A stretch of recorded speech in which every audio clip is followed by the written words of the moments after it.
Baudin Direct. Béatrice Brugère est avec nous. Bonjour. Bonjour. Merci d'être avec nous. Hier, commission d'enquête indépendance de la justice, commission d'enquête sur l'indépendance de la justice. Hier, la procureure générale de Paris, Catherine Champrenault, a été entendue. Qu'a-t-elle dit? Je n'ai reçu dans l'affaire Fillon, comme dans tous les autres dossiers relevant de mon contrôle hiérarchique, aucune instruction de la direction des affaires criminelles et des grâces, aucune instruction du pouvoir exécutif, donc du garde des Sceaux, et je n'ai jamais relayé une demande du garde des Sceaux ou du pouvoir exécutif pour influer sur une procédure. C'est clair? Ça efface tout ce qu'a dit Madame Houlette ou l'autre? Alors, non, parce que ce qu'a dit Madame Houlette jusqu'à présent, voilà, qu'on connaît, c'est qu'elle a parlé de pression hiérarchique. En fait, elle n'a pas parlé directement de pression politique. Et ce que la procureure générale a décrit hier, c'est le fonctionnement interne, qui est un fonctionnement hiérarchisé, en effet, où est mis un peu en question ou en lumière la problématique des demandes d'informations qui sont descendantes et remontantes. C'est-à-dire que ça existe vraiment. Mais complètement, tout à fait, bien sûr. Mais c'est inscrit, c'est-à-dire qu'on est dans un système hiérarchisé. Hein. Oui, alors on peut le critiquer, mais il existe. Et l'intérêt de la commission d'enquête qui a lieu au même moment de cette affaire, qui est l'affaire Fillon, en fait, jette une lumière assez crue, et ça c'est intéressant, sur le fonctionnement interne du ministère public. Alors, le parquet national financier est le bras armé d'une justice politique. Ce n'est pas moi qui dis ça, c'est Rachida Dati, que je reçois tout à l'heure, et qui a été garde des Sceaux. Vous êtes d'accord avec elle ou pas? Non, je suis pas, je peux pas faire mienne cette phrase. Je ne sais pas si c'est le bras armé du pouvoir politique. Ce qui est sûr, c'est qu'il est mal né, ce PNF. Oui. Pas parce que l'idée est inintéressante. Je pense qu'on a besoin, au contraire, d'avoir comme ça 1100 affaires qui sont sorties en 6 ans.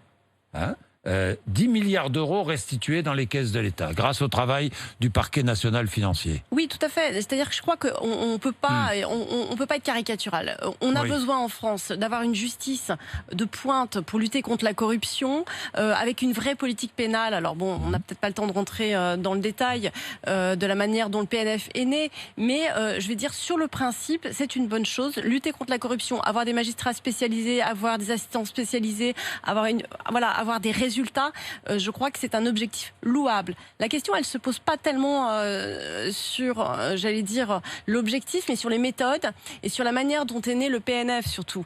C'est-à-dire que le PNF est né après l'affaire Cahuzac, et c'est vrai qu'on peut avoir l'impression, et la suite nous dira si cette impression est une réalité, que ça a été aussi une façon de centraliser et de contrôler les affaires les plus sensibles au niveau d'un parquet. Parce qu'en fait, la structure, elle est surtout au niveau d'un parquet. Or, aujourd'hui, le parquet est mis en accusation dans toute notre procédure comme quelque chose qui a un léger soupçon de politisation. Mais c'est pas propre au PNF. Hein. Non, je comprends. Je comprends. Vous dites, c'est pour ça que vous dites, le problème, c'est celui de l'ensemble de la justice. Tout à fait, je crois qu'on est à la croisée des chemins. C'est l'indépendance. Ouais.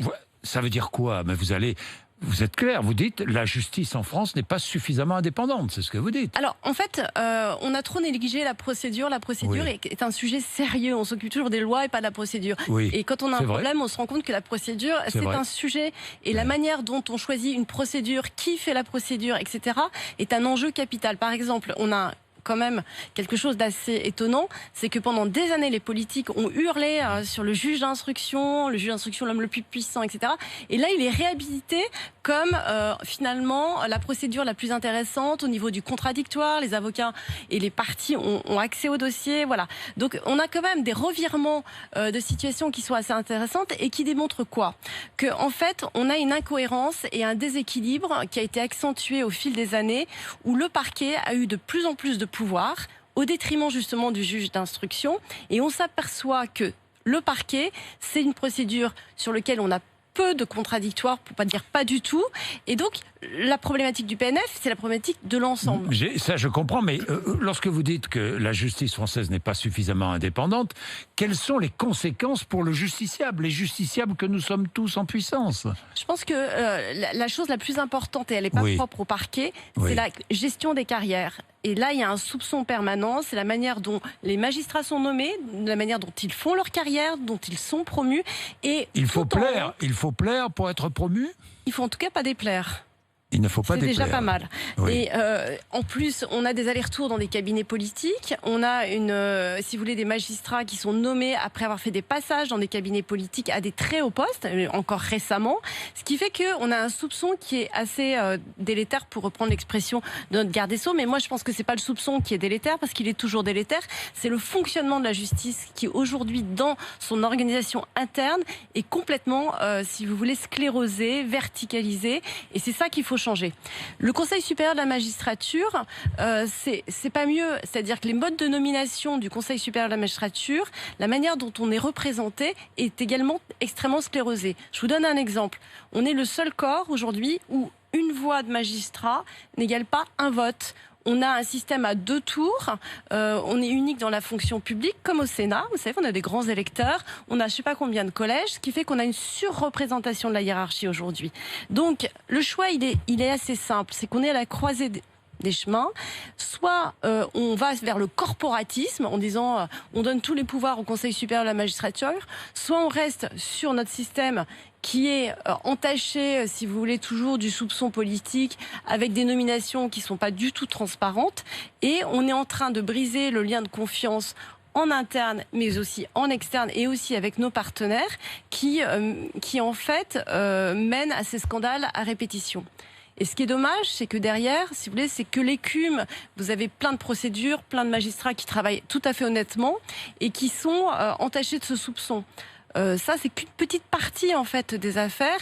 Le reste ne fonctionne pas du tout comme ça. Merci Béatrice Brugère. Merci, on aura l'occasion de vous retrouver évidemment. Peut-être qu'un nouveau garde des Sceaux sera désigné, je ne sais pas.